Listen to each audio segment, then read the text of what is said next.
Tak toto je púštne mesto Merzouga, kde si ideme nakúpiť potraviny, niečo dáme pod zub a pôjdeme ďalej. Vyzerá to tak jednoducho. Ivoš, ahoj.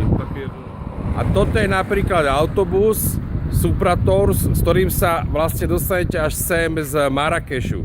Čiže dá sa dojsť aj tak, že doletíte do Marrakeša, stanete na tento autobus, on ide sa mi zdá okolo 18 hodín a ste zrazu v púšti. Aj to je možnosť, ako sa dojsť pozrieť na Saharu za nie veľa peňazí.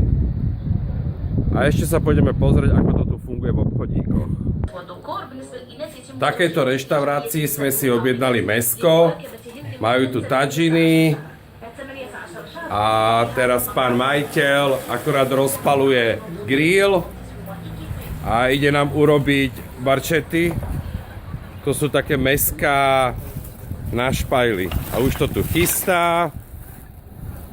Tak toto pekne nám nachystá. My si zatiaľ nakúpime a keď sa vrátime, tak už bude navarené.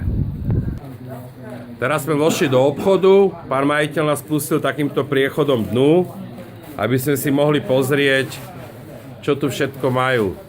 Tak si tu vyberáme. Toto je akože dosť dobrý obchod. Veci tu je veľmi veľa.